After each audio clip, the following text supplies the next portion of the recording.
싱글데디 웨이터가 재벌가 여성에게 최후 통첩을 날리자 레스토랑의 모든 권력 구도가 뒤바뀌었다. 흑철갑상어 알 요리 가져오세요. 5초 드립니다. 만약 못 가져오면요.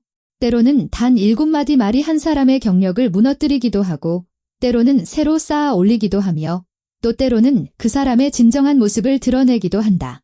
고급 레스토랑의 웨이터 박서준은 모두가 그의 침묵을 예상했던 순간 그 7마디를 내뱉었다. 국내 최대 기업의 총수 최수현은 자신이 무적이라 믿었던 순간 그 말을 들었다. 카메라의 붉은 램프는 모든 것을 보고 있었고 이틀 뒤 도시 전체가 그 영상을 보게 되었다. 하지만 영상을 올린 사람은 모두가 의심했던 그가 아니었다. 이곳에서는 돈보다 말이 더 비싼 값을 치렀다. 그 말을 들어야 할 사람들이 듣고 있었기 때문이다. 박서준은 마지막 와인잔을 닦아 선반 위에 올려놓았다. 마치 외과 수술이라도 하듯 조심스러운 손길이었다. 웨이터로 일한 12년은 그에게 2가지를 가르쳐 주었다. 보이지 않는 존재가 되는 법, 그리고 모든 것을 알아차리는 법. 레스토랑 더 팰리스는 단순한 식당이 아니었다. 그곳은 권력의 신전이었다. 사람들은 저녁을 먹으러 오는 것이 아니라 누가 정상에 남고 누가 나락으로 떨어질지를 결정하러 왔다. 창가 자리에서는 수십억 규모의 합병 논의가 오갔고 프라이빗 룸에서는 시장의 판도를 바꾸는 계약서에 서명이 이루어졌다. 바에서는 다음 이사회에서 누구의 목이 날아갈지에 대한 속삭임이 들려왔다. 서준은 이 모든 것을 알고 있었다. 대화의 조각들을 엿들었고 결정을 내리는 사람들의 얼굴을 보았지만 결코 끼어들지 않았다. 그는 샹들리에처럼 벽에 걸린 그림처럼 은은한 조명처럼 그저 배경의 일부였다. 그게 더 편하고 안전했다. 서준 씨, 6번 테이블 부탁해요. 홀 매니저 김민수가 그를 불렀다. 중요한 손님들이니 완벽하게 해야 합니다. 서준은 고개를 끄덕이고 6번 테이블 쪽을 쳐다보았다. 값비싼 정장을 입은 4사람, 그리고 상석에 앉은 한 명의 여인. 그는 그녀를 즉시 알아봤다. 유성그룹의 대표이사 최수현. 그녀의 얼굴은 경제 잡지와 뉴스 채널 화면, 그리고 도시에서 가장 영향력 있는 인물 순위에서 흔히 볼 수 있었다. 45세, 단정한 정장, 머리는 단단히 틀어 올렸고 시선은 사람을 꿰뚫는 듯했다. 그녀는 나지막이 말했지만 테이블의 모든 사람은 그녀를 향해 몸을 기울인 채 귀를 기울였다. 서준은 메뉴판을 들고 테이블로 다가갔다. 안녕하십니까? 주문하시겠습니까? 최수현이 고개를 들었다. 잠시 그를 쳐다보는 눈빛은 대답할 시간조차 아깝다는 듯했다. 샤토마고 2005년산으로 가져오세요.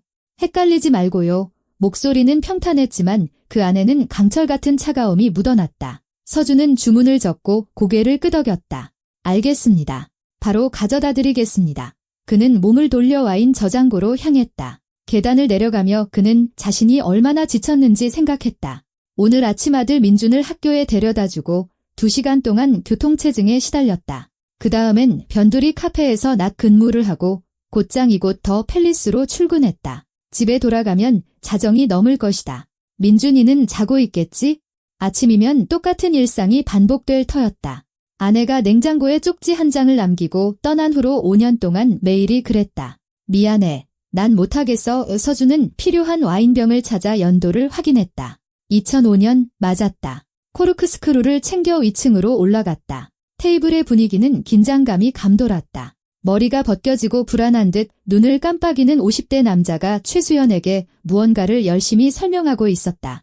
그녀는 돌처럼 굳은 얼굴로 말없이 듣고만 있었다. 서준은 병을 열어 최수현의 잔에 와인을 조금 따랐다. 그녀는 맛을 보고 고개를 끄덕였고 그는 나머지 사람들에게도 와인을 따라주었다. 더 필요하신 것 있으십니까? 아직은요. 최수현은 그를 쳐다보지도 않고 툭 던졌다. 서준은 바로 옆 서빙 스테이션으로 물러났지만 테이블이 보이는 거리를 유지했다. 그게 규칙이었다.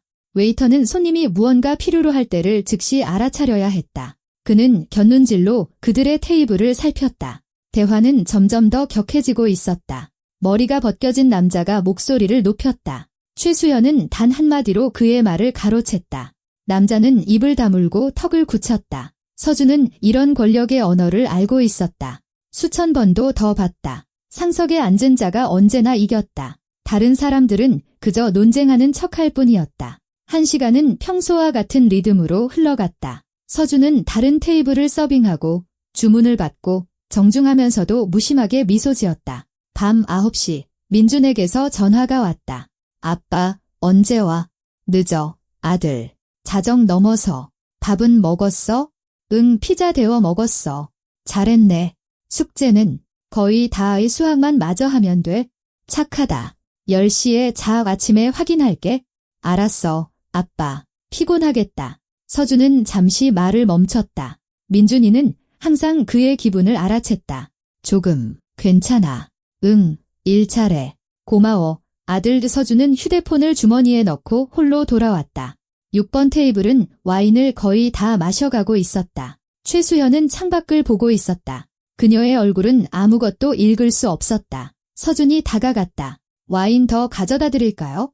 네, 같은 걸로요. 그는 고개를 끄덕이고 저장고로 향했다. 계단을 내려가 필요한 선반을 찾았다. 병을 집어들고 라벨을 보았다. 2006년산 서준은 그 자리에 멈춰 섰다. 연도가 달랐다. 그녀는 2005년산을 주문했다. 그는 병을 다시 선반에 놓고 필요한 와인을 눈으로 찾았다. 없었다. 다 떨어졌다. 그는 위층으로 올라가 매니저에게 다가갔다. 민수 씨, 샤토마고 2005년산이 다 떨어졌어요. 2006년산은 있는데 이걸 권해볼까요? 김민수가 미간을 찌푸렸다. 최 대표가 특정 연도를 달라고 했다고? 네. 그럼 직접 물어봐. 거절하면 다른 걸 추천하고. 서준은 테이블로 돌아갔다. 최수연은 통화 중이었다. 그녀의 목소리는 얼음장처럼 차가웠다. 그는 그녀가 통화를 마칠 때까지 기다렸다. 죄송합니다만 샤토마고 2005년산이 다 떨어졌습니다. 2006년산이나 같은 수준의 다른 와인을 추천해 드릴 수 있습니다. 최수연이 그에게로 고개를 돌렸다. 그녀의 눈에는 피로와 짜증, 그리고 무언가 다른 것이 서려 있었다. 분출구를 찾는 분노 같은 것. 저는 특정 연도를 부탁했는데요. 네, 압니다만 재고가 없습니다. 2006년산도 훌륭한 빈티지입니다. 비평가들이 뭐라고 하든 상관없어요. 난 2005년산을 달라고 했어요. 서준은 고개를 끄덕였다. 알겠습니다. 다른 와인을 추천해 드리겠습니다. 아니요. 내가 주문한 걸 가져오세요. 그게 그렇게 어려운 일인가요? 목소리가 커졌다. 주변 테이블의 대화가 잦아들었다. 사람들이 돌아보았다. 서준은 어깨가 경직되는 것을 느꼈다. 그는 속으로 5가지 셌다. 보통은 평정심을 유지하는데 이 정도면 충분했다. 죄송하지만 해당 연도 와인은 재고가 없습니다. 하지만 제가 다른 내 말 안 들려요. 최수연은 목소리를 더 높였다. 난 특정 와인, 특정 연도를 달라고 했어요. 고객이 원하는 걸 가져다 주는 게 그렇게 어려운 일이냐고요. 이제 홀 전체가 그들을 쳐다보고 있었다. 서준은 꼼짝 않고 서 있었다. 전에도 이런 일을 겪었다. 하루가 꼬인 사람들이 대꾸할 수 없는 사람들에게 화풀이하는 것을. 웨이터, 운전기사, 컨시어지 계급상 아래에 있는 모든 이들이 대상이었다. 보통은 그저 사과하고 물러났겠지만 오늘따라 무언가 속에서 툭 하고 끊어졌다. 다른 와인을 가져다 드리겠습니다. 그는 차분하게 반복했다. 무능하시군요. 최수연이 잘라 말했다. 어떤 사람들은 정밀함을 요하는 일에는 맞지 않죠. 당신이 그런 부류인가 보군요. 옆 테이블에서 비웃음 소리가 들렸다. 누군가 손으로 입을 가렸다. 서준은 서서 최수연을 바라보았다. 그녀도 그를 마주 보았다. 그가 시선을 피하리라 예상하며 자신만만하고 도전적으로. 그는 5가지 세고 다시 10가지 셌다. 다른 와인을 가져다 드리겠습니다. 그가 3번째로 말했다. 그냥 가세요. 최수연이 손을 내저었다. 유능한 사람으로 보내주고요. 서준은 고개를 끄덕이고 몸을 돌려 서빙 스테이션으로 걸어갔다. 심장이 빠르게 뛰고 손이 떨렸다. 그는 주먹을 꽉 쥐며 억지로 숨을 고르게 쉬었다. 김민수가 그에게 다가왔다. 무슨 일이야? 다른 웨이터를 원하십니다. 알았어. 내가 갈게. 서준은 고개를 끄덕이고 옆으로 비켜섰다. 그는 김민수가 테이블로 다가가 미소 짓고 사과하고 와인을 권하는 모습을 지켜보았다. 최수연은 그를 쳐다보지도 않은 채 고개를 끄덕였다. 10분 후 김민수가 돌아왔다. 서준 씨, 그분이 당신을 다시 부르셔. 왜요? 공개적으로 사과하길 원한대. 서준은 6번 테이블을 보았다. 최수연은 와인잔을 들고 동료들과 대화하고 있었다. 그녀의 얼굴은 평온했다. 방금 한 사람을 모욕했다는 사실조차 기억하지 못하는 듯 했다. 서준은 테이블로 다가갔다. 저를 부르셨습니까? 최수연이 고개를 들었다. 내 과잉 문제로 혼란을 드린 것에 대해 사과하세요. 침묵. 홀 전체가 다시 숨을 죽였다. 서준은 그녀를, 그리고 홀 구석에 있는 카메라의 붉은 램프를, 다시 최수연을 쳐다보았다. 그리고 나지막하지만 또렷하게 말했다. 한 번만 더 소리치시면 이 모든 게 끝장날 겁니다. 최수연이 눈을 깜빡였다. 뭐라고요? 서준은 말없이 구석의 카메라를 가리켰다. 몇 초간의 정적. 그러다 옆 테이블에서 누군가 피식 웃었다. 누군가는 손으로 입을 가렸다. 최수현의 얼굴이 하얗게 질렸다. 그녀는 카메라를, 그리고 서준을 보았다. 지금 나를 협박하는 건가요?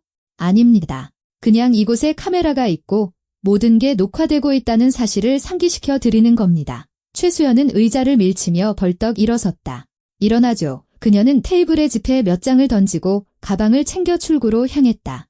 테이블에 있던 다른 사람들도 허둥지둥 그녀를 뒤따랐다. 서준은 꼼짝 않고 서 있었다. 홀은 서서히 다시 대화 소리로 채워졌다. 김민수가 그에게 다가왔다. 서준 씨, 대체 무슨 짓을 한 거야? 사실을 말했을 뿐입니다. 저분은 최수현 대표야.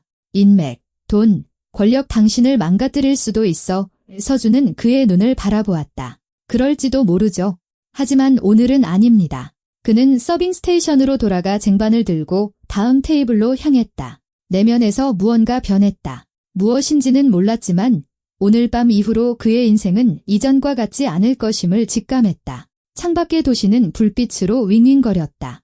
차들은 대로를 따라 기어갔고 사람들은 저마다의 일로 바삐 움직였다. 그리고 레스토랑 더 팰리스에서는 카메라의 붉은 램프가 계속 깜빡이며 앞으로 일어날 모든 일의 매 순간, 모든 말, 모든 시선을 기록하고 있었다.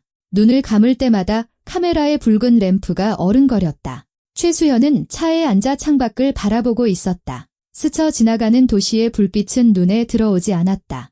운전기사는 침묵했고 함께 탄 동료들도 말이 없었다. 모두 아무 일도 없었던 척했지만 분명 무슨 일이 있었다. 그녀는 홀 전체가 보는 앞에서 웨이터에게 소리를 질렀다. 그리고 아무것도 아닌 하얀 셔츠에 쟁반을 든 그 남자가 단 한마디로 그녀를 제압했다. 설상가상으로 그는 카메라의 존재를 상기시켰다. 최수연은 휴대폰을 꺼내 메일을 열었다. 읽지 않은 메일 37개. 절반은 이사회 임원들에게서 온 것이었다. 주제는 하나였다.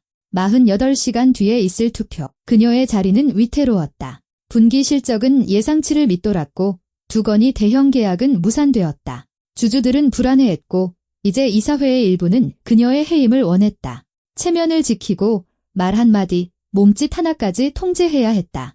그런데 그녀는 와인 한 병 때문에 웨이터에게 폭발해버렸다. 대표님 앞 좌석에 앉아있던 강태우 부사장이 불렀다. 괜찮으십니까?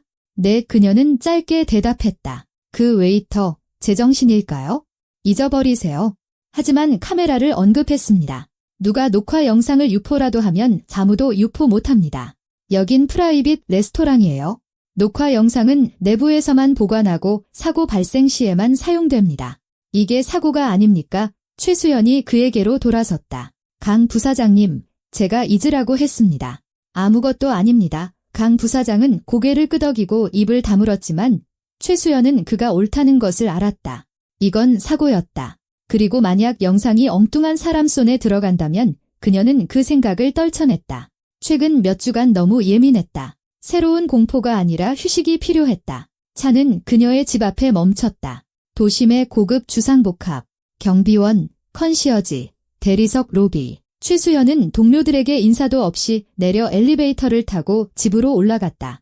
거대하고 텅 비고 차가운 공간, 도시가 내려다 보이는 파노라마 창문, 디자이너가 고른 값비싼 가구들, 개인적인 사진은 단 한 장도 없었다. 최수연은 구두를 벗어 던지고 침실로 들어가 옷도 갈아입지 않은 채 침대에 누워 눈을 감았다. 카메라의 붉은 램프. 그녀는 벌떡 눈을 뜨고 일어나 앉았다. 휴대폰을 집어들어 레스토랑 보안팀장에게 전화를 걸었다.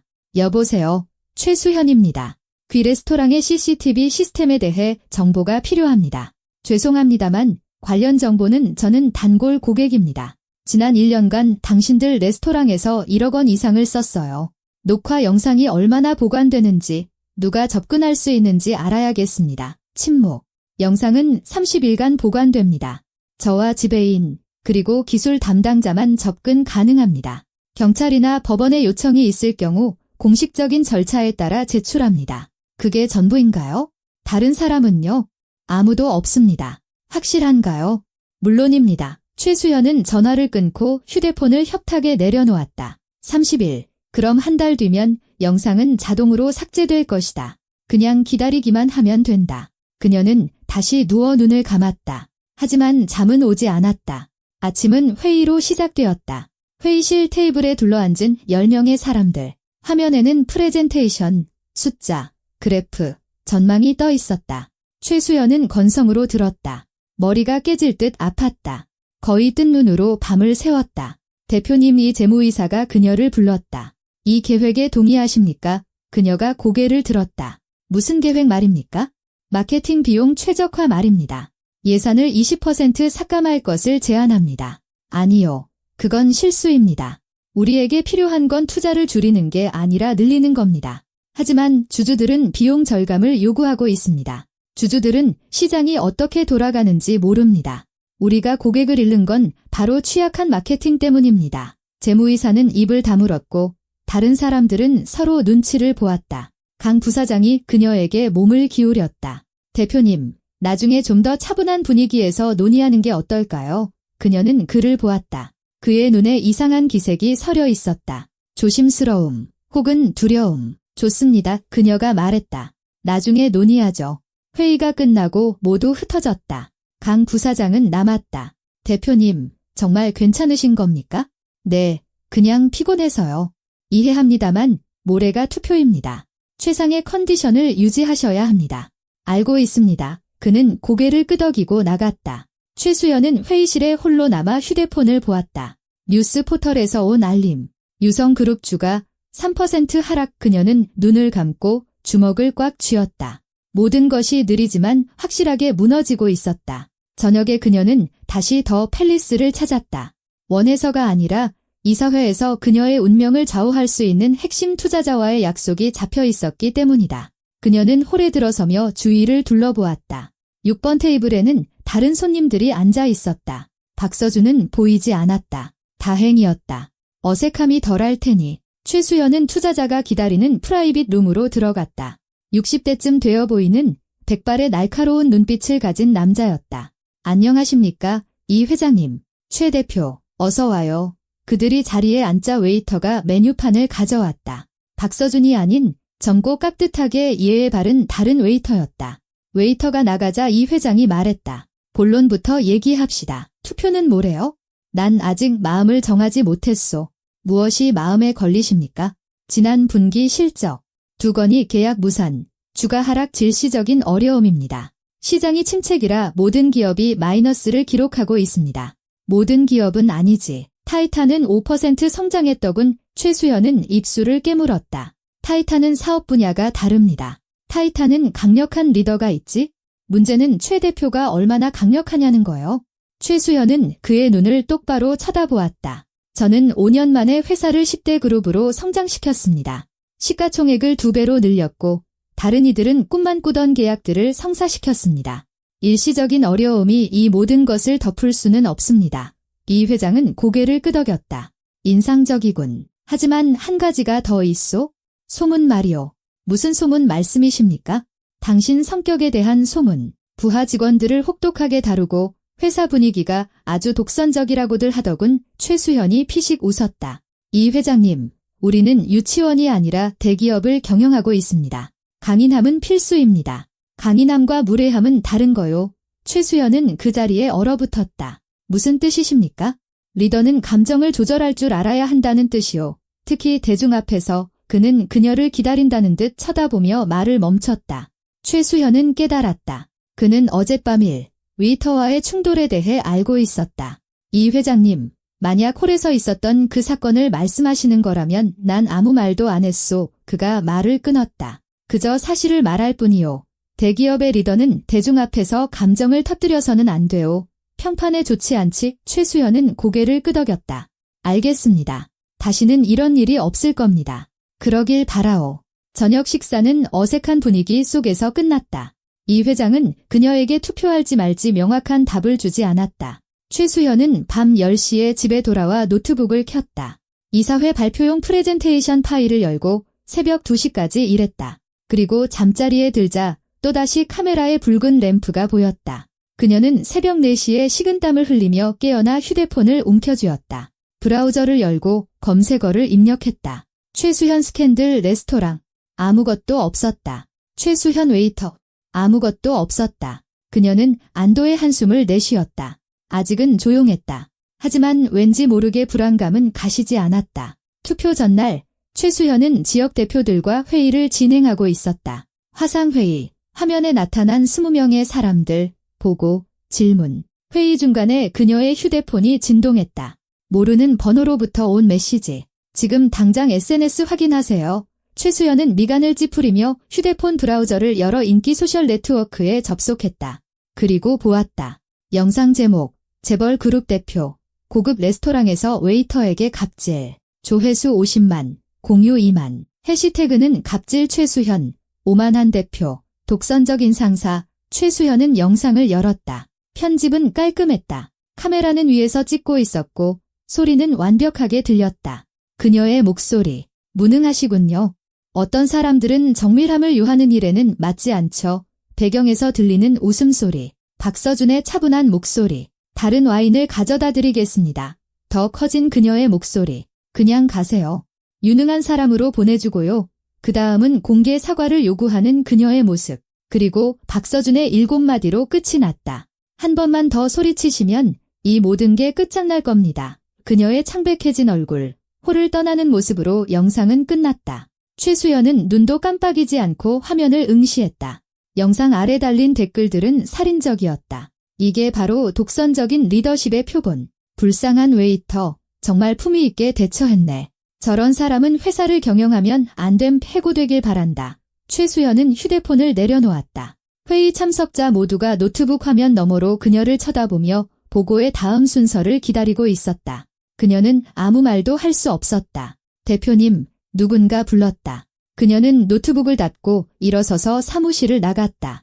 복도에서 휴대폰을 꺼내 강 부사장에게 전화했다. 강 부사장님, 봤습니까? 네, 방금 봤습니다. 이건 재앙입니다. 누가 영상을 올렸습니까? 모르겠습니다. 계정은 익명이고 1시간 전에 만들어졌습니다. 누가 했는지 당장 찾아내세요. 대표님, 설령 찾아낸다 해도 영상은 이미 퍼졌습니다. 수천 명이 공유하고 있어요. 찾아내세요. 그녀는 단호하게 반복했다. 그리고 레스토랑을 영상 유출로 고소하세요. 알겠습니다. 그녀는 전화를 끊었다. 복도에 서서 손가락 마디가 하얘질 정도로 휴대폰을 꽉 쥐었다. 모든 것이 1시간 만에 무너졌다. 내일은 투표일. 이제 모든 이사회 임원들이 이 영상을 봤을 것이다. 모든 주주들, 모든 파트너들. 그녀는 끝장이었다. 최수현은 사무실로 돌아와 책상에 앉아 노트북을 열었다. 이사회 의장으로부터 온 메일이 있었다. 최수현 대표님, 최근 사태를 고려하여 투표를 일주일 연기할 것을 제안합니다. 상황을 평가할 시간이 필요합니다. 그녀는 답장하지 않고 메일을 닫았다. 영상을 다시 열어보았다. 모든 것이 완벽하게 편집되어 있었다. 음악도 없이 오직 그녀의 목소리, 그녀의 오만함, 그녀의 무례함만 담겨 있었다. 그녀는 박서준의 얼굴을 떠올렸다. 차분하고 속을 알 수 없는 얼굴. 그가 경고했었다. 이 모든 게 끝장날 겁니다. 그렇다면 그가 한 짓이다. 최수연은 재킷을 집어들고 사무실을 뛰쳐나갔다. 그를 어디서 찾아야 할지 알고 있었다. 차는 저녁의 도시를 질주했다. 비가 부슬부슬 내리기 시작했다. 빗방울이 유리창을 두드렸다. 최수연은 창밖을 보며 오직 한 가지만 생각했다. 그를 찾아내서 그가 저지른 일에 대한 대가를 치르게 할 것이다. 그녀의 머릿속에서 더 이상 카메라의 붉은 램프는 깜빡이지 않았다. 이제 그 자리에는 오직 하나의 욕망, 복수심만이 자리 잡고 있었다. 박서준이 낡은 자동차 문을 잠그려던 순간 검은색 SUV 한 대가 아파트 입구 바로 앞에 멈춰 서는 것을 보았다. 그는 손에 열쇠를 쥔 채 그 자리에 멈췄다. 부슬비가 내려 아스팔트를 거울처럼 만들고 있었다. SUV에서 단정한 코트를 입은 여자가 내렸다. 최수현이었다. 그녀는 빠른 걸음으로 그에게 다가왔다. 창백한 얼굴에 눈은 불타고 있었다. 할 얘기가 있습니다. 그녀는 인사도 없이 말했다. 서준은 3층에 있는 자기 집 창문을 쳐다보았다. 민준이가 집에서 숙제를 하고 있었다. 아들이 이 광경을 보게 하고 싶지 않았다. 좋습니다. 하지만 여기선 안 됩니다. 어디서요? 길 건너 카페에서요. 그들은 길을 건너 작고 24시간 운영하는 분식집으로 들어갔다. 플라스틱 테이블, 감자튀김 냄새, 벽에 걸린 켜진 텔레비전, 창가에 앉았다. 말씀하시죠. 서준이 차분하게 말했다. 최수연은 휴대폰을 꺼내 영상을 열고 화면을 그에게 돌렸다. 당신 지디죠. 서준은 레스토랑에서 찍힌 영상을 보았다. 그들의 갈등? 조회수 50만. 그는 고개를 들어 최수연을 보았다. 아닙니다. 거짓말 마세요. 당신이 그랬잖아요. 이 모든 게 끝장날 거라고. 카메라를 가리켰고 날 협박했어요. 협박한 게 아닙니다. 사실을 말했을 뿐입니다. 홀에는 카메라가 있고 모든 걸 녹화하고 있다고요. 하지만 제가 그 영상을 올린 건 아닙니다. 그럼 누군데요? 모릅니다. 최수연이 손바닥으로 테이블을 내리쳤다. 카운터에 있던 여종업원이 움찔하며 그들 쪽을 쳐다보았다. 당신이 내 평판을 망쳤어요. 내일 이사회 투표가 있는데 이제 당신 때문에 자리에서 쫓겨나게 생겼다고요. 서준은 그녀를 침착하게 바라보았다. 저 때문일까요? 아니면 대표님께서 하신 행동 때문일까요? 재고에도 없는 와인 한 병 때문에 홀 전체가 보는 앞에서 저를 모욕하셨습니다. 그러고는 제가 잘못한 것도 아닌데 공개 사과를 요구하셨죠. 권력을 과시하고 싶으셨으니까요. 영상은 그저 진실을 담았을 뿐입니다. 최수연은 주먹을 꽉 쥐었다. 스트레스가 심했어요. 힘든 시기였고요. 그럴 의도는 누구나 스트레스는 받습니다. 하지만 모두가 대꾸할 수 없는 사람에게 화풀이하지는 않죠. 그녀는 몇 초간 침묵하다가 앞으로 몸을 기울였다. 좋아요. 당신 말이 맞다고 칩시다. 내가 잘못했어요. 사과하죠. 이제 이 영상 어떻게 내리는지 말해줘요. 모릅니다. 제가 올리지 않았으니까요. 하지만 누가 했는지는 알 거 아니에요? 아니요. 최수연이 그의 손목을 잡았다. 잘 들어요? 돈은 얼마든지 드리겠어요. 액수를 말해요. 이 영상만 내려줘요. 서준은 손을 뿌리쳤다. 제가 올리지 않은 걸 내릴 수는 없습니다. 설령 할 수 있다 해도 하지 않을 겁니다. 이게 진실이니까요. 사람들은 진실을 알 권리가 있습니다. 사람들은 전후 사정을 모르잖아요. 무례함을 정당화할 만한 전후 사정이란 게 있습니까?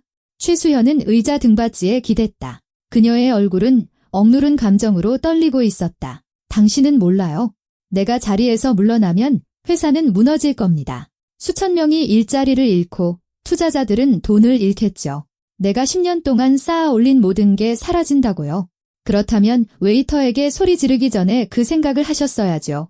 최수연은 벌떡 일어섰다. 당신 후회하게 될 겁니다. 그녀는 몸을 돌려 카페를 나갔다. 서준은 창가에 앉아 그녀가 차에 타서 떠나는 것을 지켜보았다. 그는 휴대폰을 꺼내 같은 영상을 열고 댓글을 읽었다.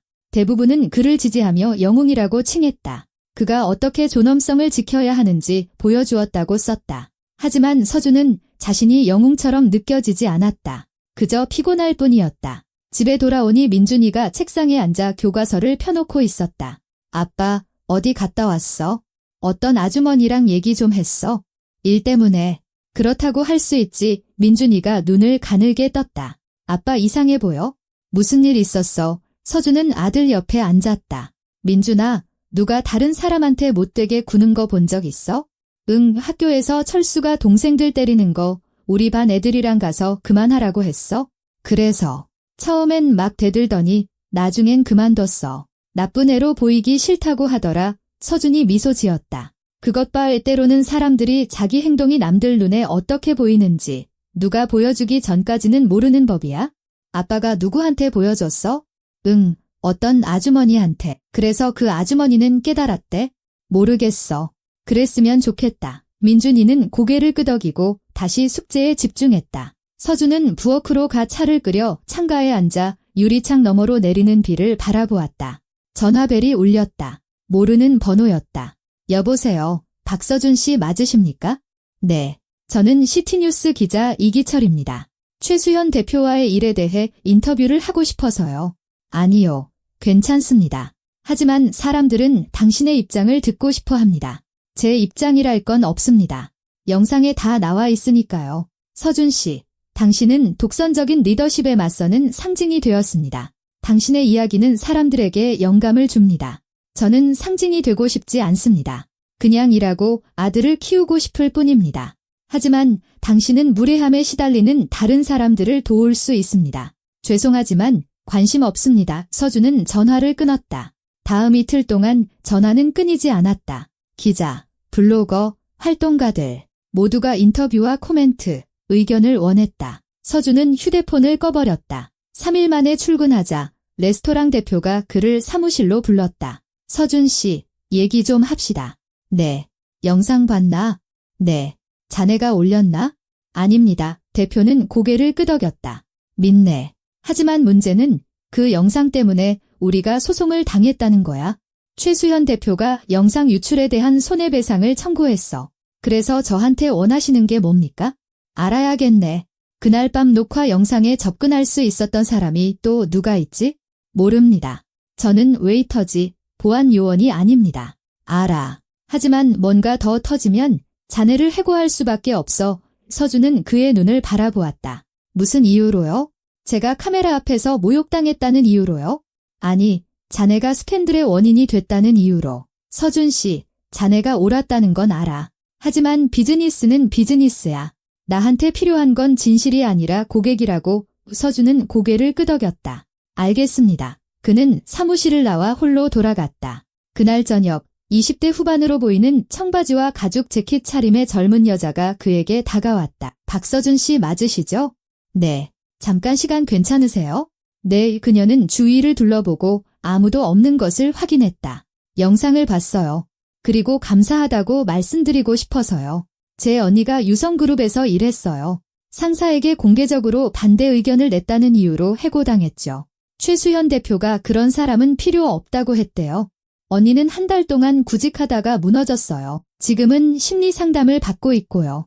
그런데 최 대표는 아무 일 없다는 듯이 회사를 계속 이끌었죠. 당신의 영상이 나오기 전까지는요. 서준은 말이 없었다. 당신은 해야 할 일을 한 거예요. 여자가 말을 이었다. 진실을 보여주셨으니 물러서지 마세요. 그녀는 몸을 돌려 떠났다. 서준은 서빙 스테이션에 서서 그녀의 뒷모습을 바라보았다. 그리고 깨달았다. 영상은 최수현의 인생뿐만 아니라 그의 인생도 바꿔놓았다는 것을. 그는 더 이상 보이지 않는 존재가 아니었다. 다음 날 아침, 서준은 매니저 김민수의 전화에 잠이 깼다. 서준 씨, 오늘 출근하지 마요. 왜요?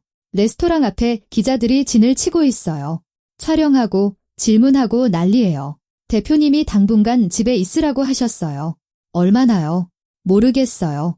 잠잠해질 때까지는요. 서준은 전화를 끊고 창밖을 보았다. 비가 또 내리고 있었다. 도시는 잠에서 깨어나고 있었지만 그의 인생은 허공에 뜬 채 멈춰 있었다. 그는 노트북을 열고 소셜 네트워크에 접속했다. 영상은 이미 조회수 200만을 넘었다. 수십 개의 기사들이 쏟아져 나왔다. 웨이터 대 CEO, 존엄성의 대결, 한 남자가 어떻게 최고 경영자의 경력을 무너뜨렸나, 박서준, 영웅인가 도발자인가. 서준은 기사를 읽으며 불안감이 커지는 것을 느꼈다. 그는 영웅이 되고 싶지 않았다. 관심을 원하지도 않았고 자신의 삶이 대중적인 쇼로 변하는 것을 원치 않았다. 그저 다시 일터로 돌아가 민준이를 학교에서 데려오고 저녁을 짓고 잠자리에 들고 싶었다. 하지만 이제 그건 불가능했다. 전화가 다시 울렸다. 이번에는 아는 번호였다. 어머니였다. 서준아, 뉴스 봤다. 사실이니? 네, 엄마. 괜찮아. 네, 민준이는요? 아직 몰라. 학교에서는 얘기가 안 도나 봐. 서준아, 조심해라. 그 최 대표라는 여자, 영향력 있는 사람이야. 너한테 해코지할 수도 있어? 알아요. 그런데 왜 그런 짓을 했니? 제가 한 게 아니에요. 그냥 사실을 말했을 뿐이에요. 어머니는 한숨을 쉬었다.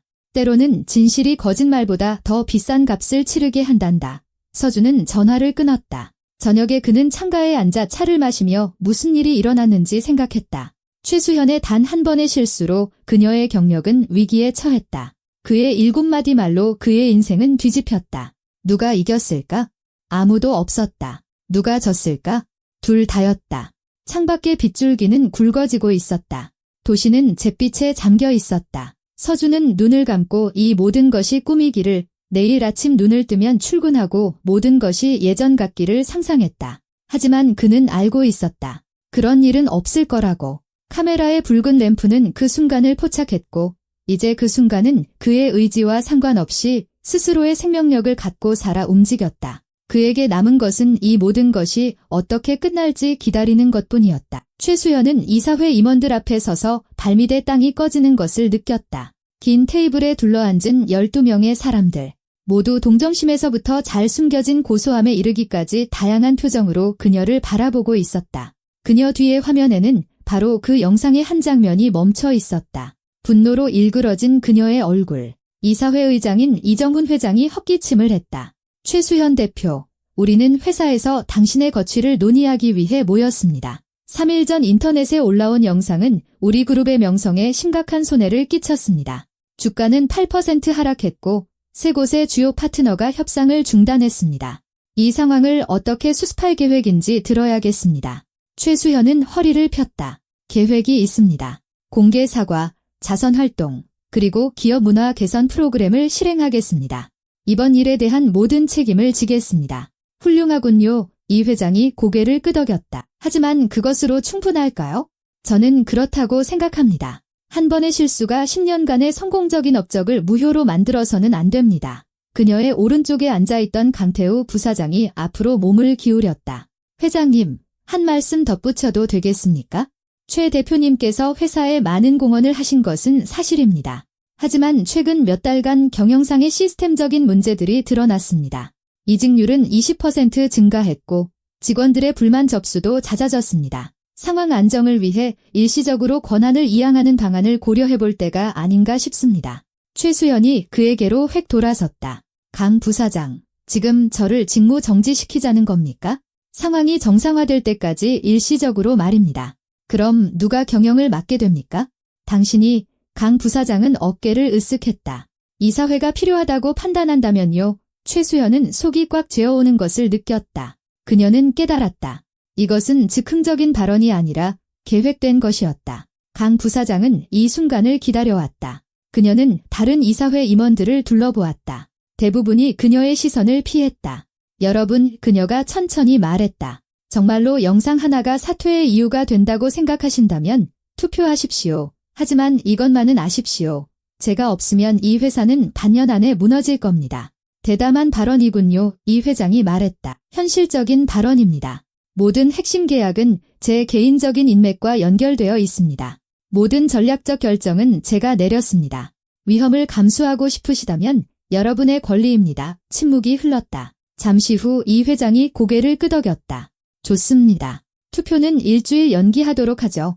그동안 최 대표는 명예회복을 위한 조치를 취해주시기 바랍니다. 우리는 그 결과를 평가하고 최종 결정을 내리겠습니다.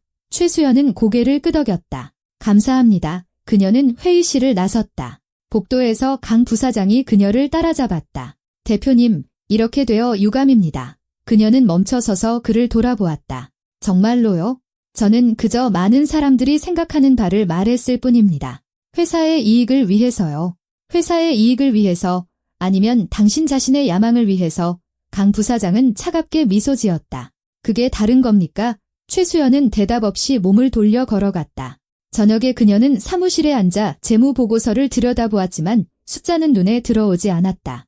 머리가 윙윙거렸다. 강 부사장의 계획은 명백했다. 그녀의 평판을 떨어뜨리고 그녀의 자리를 차지하고 권력을 얻는 것. 영상은 완벽한 도구가 되었다. 하지만 누가 그것을 올렸을까? 최수연은 노트북을 열어 영상이 게시된 계정명을 입력했다. 진실은 무엇보다 위에 3일 전에 생성됨. 개인정보 없음. 게시물은 단 하나. 바로 그 영상이었다. 그녀는 예전의 파트너 신원 조사를 위해 고용했던 사설 탐정에게 전화했다. 조영민 씨, 도움이 필요합니다. 말씀하십시오. 이 영상을 올린 사람을 찾아주세요. 계정명은 진실은 무엇보다 위에입니다. 어렵습니다. 익명 계정이라 2배로 지불하겠습니다. 침묵. 알겠습니다. 이틀 주십시오. 이틀은 고통스러운 기다림 속에서 흘러갔다. 최수연은 기자회견을 열어 박서준에게 공개적으로 사과했고 서비스업 종사자들을 돕는 자선 프로그램을 시작했으며 기업 윤리에 대해 올바른 말을 담은 몇 차례의 인터뷰를 진행했다. 주가는 3% 올랐지만 충분하지 않았다. 사흘째 되던 날 탐정에게서 전화가 왔다. 최 대표님, 찾았습니다. 누굽니까? 영상은 대표님 회사 IP 주소에서 업로드되었습니다. 정확히는 강태우 부사장님 사무실에서요. 최수연은 그 자리에 얼어붙었다. 확실한가요? 물론입니다. 여기 기술 데이터가 담긴 보고서입니다. IP, 업로드 시간, 심지어 컴퓨터 맥 주소까지 전부 일치합니다. 감사합니다. 최수연은 전화를 끊고 몇 분간 꼼짝 않고 앉아 정보를 소화했다. 강 부사장, 그가 영상을 올렸다. 그가 그녀의 실수를 이용해 그녀를 자리에서 몰아내려 한 것이다. 그런데 그녀는 박서준을 비난했다. 그녀는 휴대폰을 집어들어 박서준의 번호를 찾았다. 그가 레스토랑 대표에게 연락처로 남겨둔 번호였다. 전화를 걸었다. 여보세요. 조심스러운 목소리. 박서준 씨, 최수현입니다. 만나야겠습니다. 급한 일입니다. 침묵. 왜요? 우리 두 사람 모두와 관련된 정보가 있습니다. 더 이상 당신과 엮이고 싶지 않습니다. 제발요. 중요합니다. 30분만요. 지난번에 만났던 그 카페에서요. 긴 침묵. 좋습니다. 1시간 뒤에 최수연은 먼저 도착해 커피를 시키고 창가에 앉았다. 창밖에는 또다시 부슬비가 내리고 있었다. 박서준은 정확히 1시간 뒤에 와서 재킷도 벗지 않은 채 맞은편에 앉았다. 말씀하시죠. 최수연은 태블릿을 꺼내 탐정의 보고서를 열고 그에게 돌렸다. 영상을 올린 건 당신이 아니었어요. 박서준은 화면을 보고 내용을 읽었다. 제가 아니라고 이미 말씀드렸습니다. 알아요. 하지만 믿지 않았어요. 죄송합니다. 영상은 제 부사장인 강태우가 자기 사무실 컴퓨터로 올렸어요. 우리의 갈등을 이용해 제 평판을 떨어뜨리고 제 자리를 차지하려고 한 겁니다. 박서준은 의자 등받이에 기댔다. 그래서 저한테 원하시는 게 뭡니까? 이걸 증명하는데 도와주세요. 제가 왜 그래야 하죠? 최수현이 앞으로 몸을 기울였다. 강 부사장은 당신도 이용했으니까요. 이 영상이 우연히 200만 조회수를 기록했다고 생각하세요? 그가 보드를 사고 광고를 하고 해시태그를 퍼뜨렸어요. 저를 공격하기 위해 당신을 상징으로 만든 겁니다. 그는 당신이 인간으로서 필요했던 게 아니라 도구로서 필요했던 거예요. 박서준은 말이 없었다. 그리고 이제 최수현이 말을 이었다. 제가 물러나면 그는 권력을 얻겠죠. 그리고 당신은 영원히 그 영상 속의 웨이터로 남게 될 겁니다. 누군가 당신의 이름을 검색할 때마다 이 영상이 가장 먼저 뜰 거예요. 이건 낙인입니다. 박서준은 테이블 밑에서 주먹을 꽉 쥐었다. 뭘 제안하시는 겁니까? 함께 나서서 진실을 밝히자는 겁니다. 이 배후에 진짜 누가 있는지 보여주자는 거죠. 제가 증거를 가지고 있고 당신이 지지해준다면 사람들이 믿어줄까요? 네, 박서준은 창밖을 보았다. 빗줄기가 굵어지고 있었다. 당신은 나를 모욕했어요. 그가 나지막이 말했다. 홀 전체가 보는 앞에서 와인 한 병 때문에요. 그런데 이제 와서 도움을 청하는군요. 알아요. 그리고 부끄럽습니다. 제가 전적으로 잘못했어요. 하지만 지금은 저만의 문제가 아닙니다. 강 부사장은 위험한 사람이에요. 그가 권력을 잡으면 수백 명이 피해를 볼 겁니다.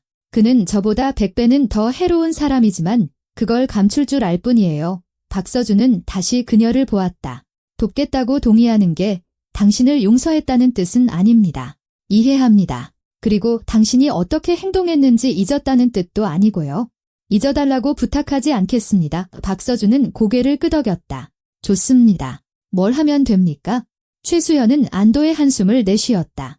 내일 이사회가 다시 열립니다. 당신이 그 자리에 와서 영상을 올린 것이 당신이 아니라는 것을 확인해 주었으면 합니다. 그리고 강 부사장의 연루를 증명하는 기술 감정 결과를 보여줄 겁니다. 그 감정 결과는 있습니까?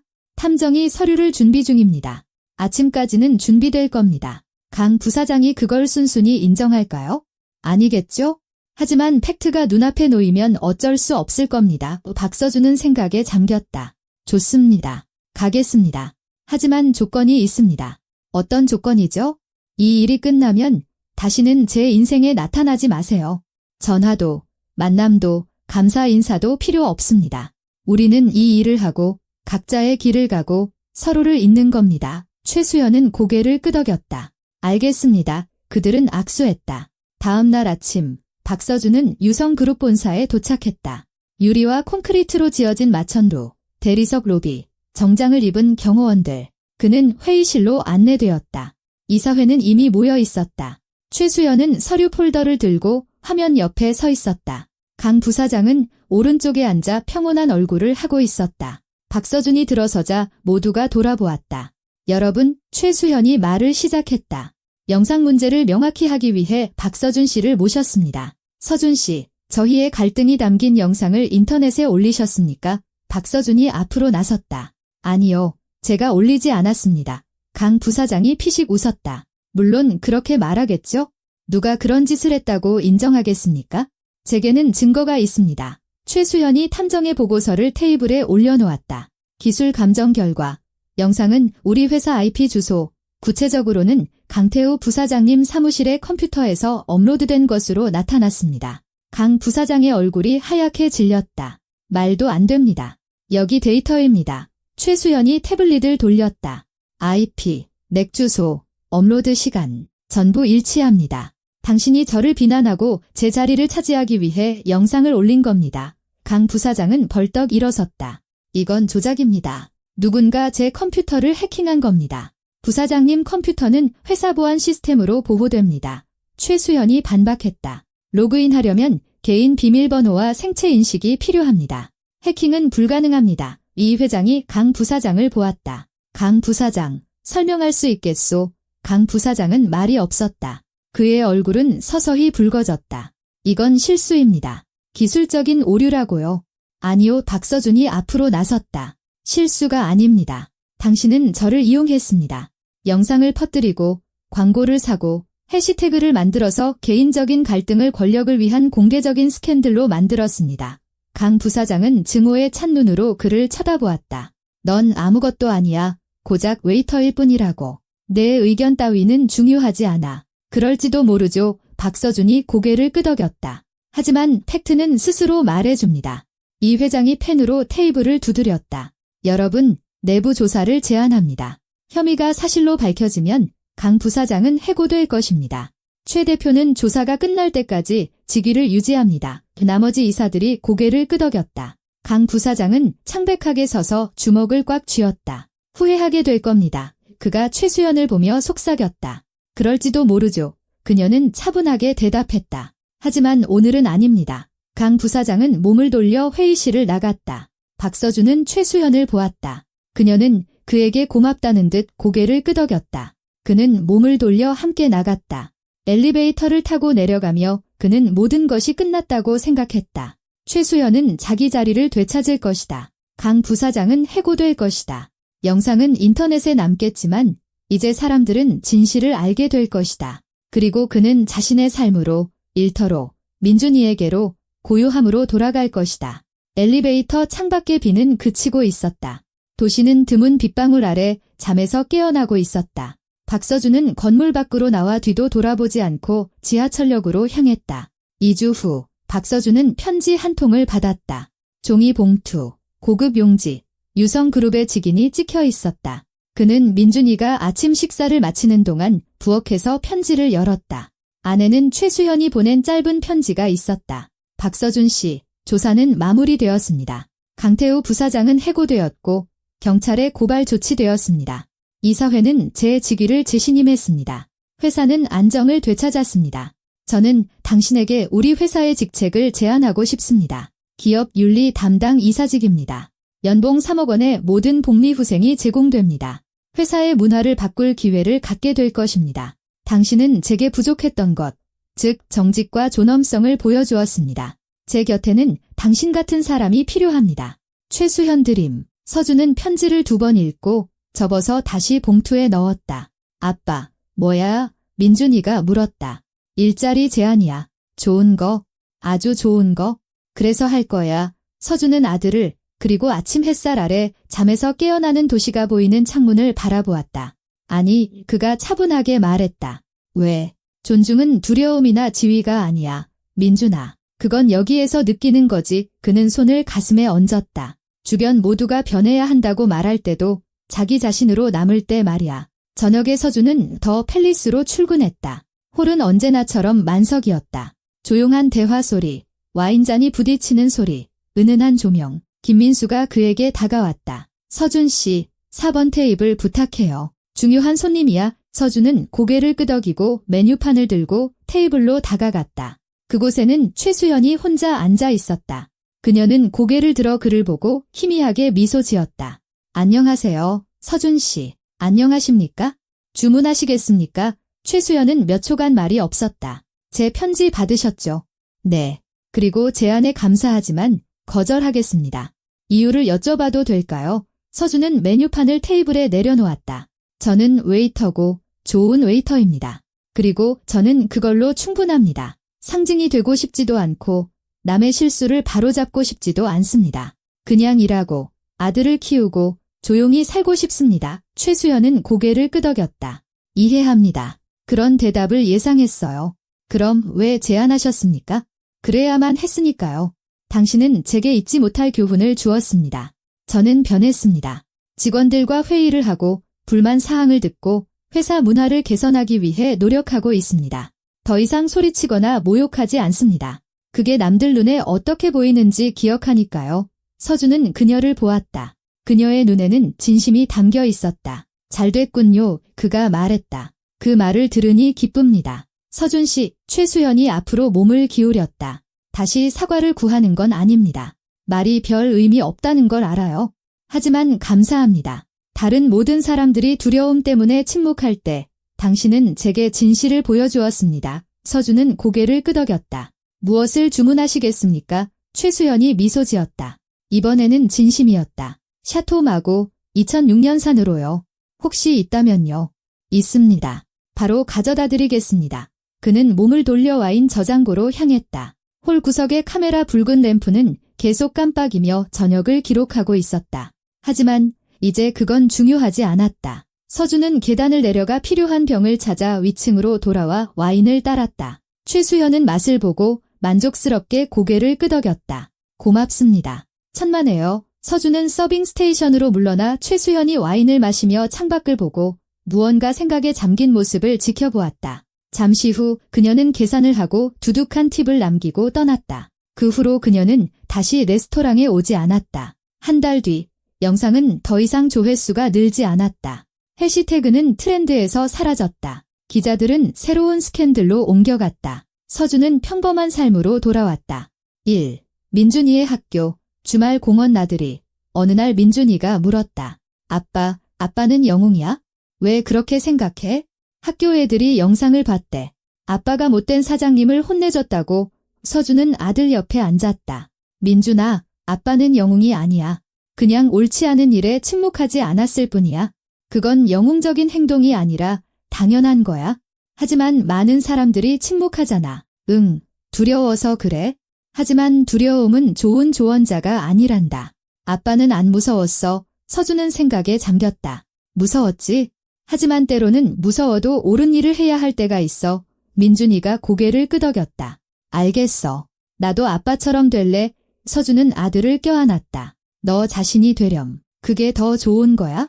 1년이 지났다. 최수연은 대표이사 자리를 지켰다. 회사는 성장했고 문화는 변했다. 독선적인 분위기는 줄고 존중이 늘었다. 직원들은 더 이상 의견을 내는 것을 두려워하지 않았다. 서준은 계속 더 팰리스에서 일했다. 수석 웨이터로 승진했다. 민준이는 중학교에 올라가 프로그래밍에 푹 빠졌다. 인생은 제 갈 길을 갔다. 어느 날 저녁, 레스토랑 문을 닫으며 서준은 홀 구석에 카메라 붉은 램프를 보았다. 여전히 깜빡이며 순간들을 기록하고 저장하고 있었다. 하지만 이제 서준은 알고 있었다. 중요한 것은 녹화된 영상이 아니라 카메라가 꺼졌을 때 어떻게 사느냐는 것이었다. 그는 불을 끄고 밖으로 나섰다. 도시는 불빛으로 빛나고 있었다. 비는 내리지 않았고 맑은 하늘에는 별들만 가득했다. 서준은 자신의 낡은 차에 올라타 아들에게로 고요함으로 영웅적인 행위는 없지만 존엄성만은 가득한 삶으로 집을 향해 운전했다. 그것으로 충분했다.